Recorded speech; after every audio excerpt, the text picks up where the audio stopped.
Good morning, everybody. Orin J here with another War of the Visions video, and today we're going to take a look at part 2 of the Final Fantasy VIII collaboration. In part 1, we're getting Squall and Rinoa. Rinoa, the free unit who's like S tier, and Squall, the 100 cost unit you have to pull for that's getting a lot of negative press over on the JP side. Feels a little underwhelming over there. Now, I'm going to pull him and build him no matter what, because he's like, Squall's my bro, and I will make a Squall team work. But that being said, I would love to see some buffs for him, either on the global side, on both sides of the game, maybe through the vision card getting buffed, gear getting buffed, something along the way to hook up our guy Squall.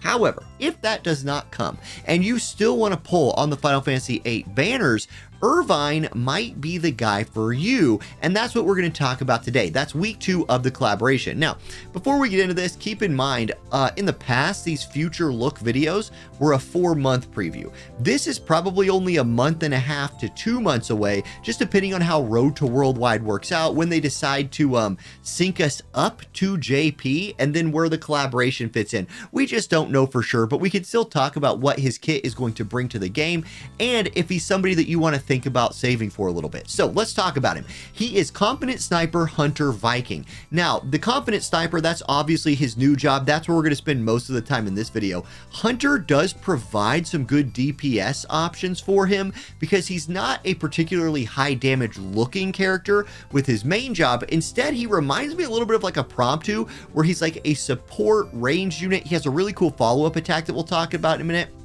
But Hunter gives him access to a very high damage move. Then Viking, we'll talk about Viking a little bit as well, but let's start on this page. So TMR, Perfect Sniper. It's an armor with 8 defense, 4 spirit, 367 HP. The buff on it is this small group buff that gives 30 missile attack, which is nice, and drops aggro for the unit wearing it by 6. I think this is an okay Trustmaster. The obvious time to use this would be if you were running IRVINE or another gunner and you were looking for like missile attack buffs. I think there's a lot better TMRs out there myself, so you're not going to pull for this. His master ability is attack up 10%, AP consumption down 15. I really like this. I love AP consumption down or required AP up, things like that. I love those on master abilities. Then he does get 15 missile attack resist pin. Okay, he gets 15 AoE resist, which I love, and an upgrade to the skill armor shot. Noticeably missing right here is defense penetration, which is something that will hurt him in the damage category, but he will pick up some in other places. Now, let's go look at his skills. Here's his first bit of defense pin, 40 from Top Notch Sniper. This is a top-notch support ability. You're going to run this all the time. It's agility, range up, and defense pin. It's a must run. He's somebody who you're going to want hanging out in the back, and he's a unit that I think is going to be best served hanging out in the back with other missile units. Maybe not even on mono dark teams, maybe mixed element missile teams could be his thing.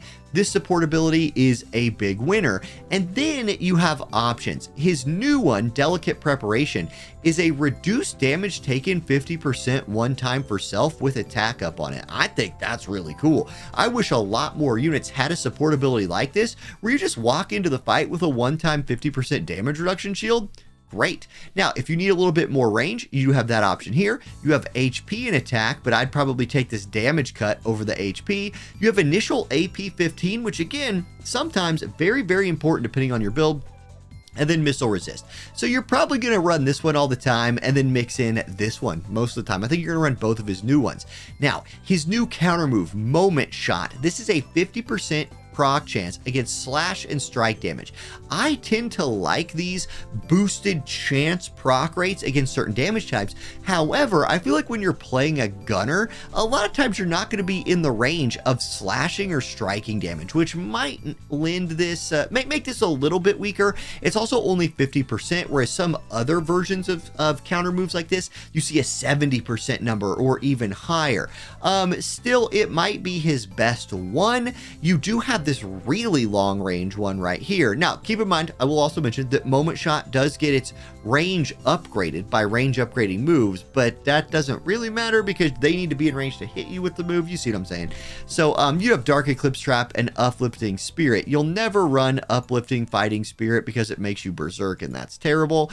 You do have a Dark and Missile Resist counter, which is like niche PvE high score RNG one. You're probably going to run Moment Shot. It's a weakness of his, in my opinion, is his counter moves. But whatever, let's move on. Okay, something I really like about him, his cheap move, his 5 cast 17 AP move is a 2 target select multi-hit move. It's a 2-hit, you could select 2 targets. The base range on it is 5, but once again, it is something that is affected by range buffs. So you can extend this to 6 or 7, and then he can, you know, pop 2 different people if he's running low on AP, which I think that's pretty cool. A good chaining move right there for sure. He has a self buff right here that's 15 more AoE resist and range 1 for 3 turns. While I think this is a really good buff, it's definitely not going to be your first priority, I think, when you're running IRVINE, because his group buff is so much better. We'll get there here in a minute.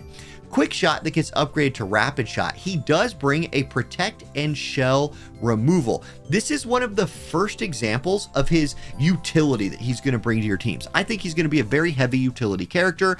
This also will restore 200 CT to him, and the modifier at 200% is pretty high. Now, the range on this is really good. It's also a multi-hit attack. Multi-hit is utility. If you are bringing a mono dart team or a mono missile team, multi-hit attacks, that's going to help all of the characters on your team that hit after him do more damage via chaining. So never discount the power of a multi-hit attack.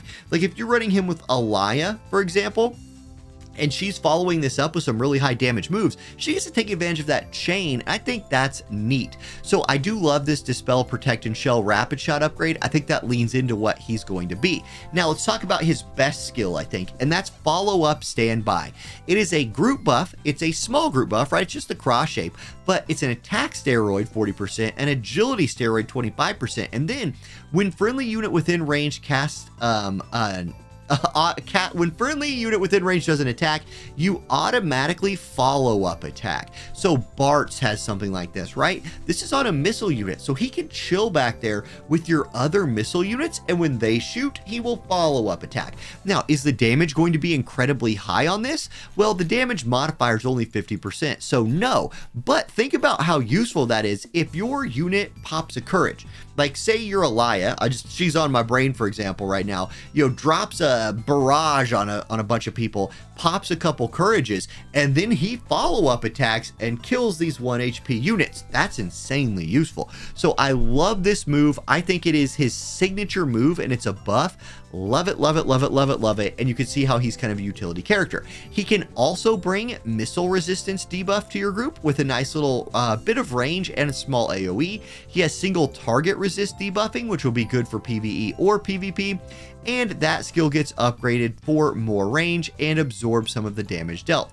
This upgrade I think is pretty mediocre, and you have to be careful with these like piercing moves that you don't kill your whole team. The range on this is insane though for a piercing move. 1, 2, 3, 4, 5, again extended to 6, 7, or 8.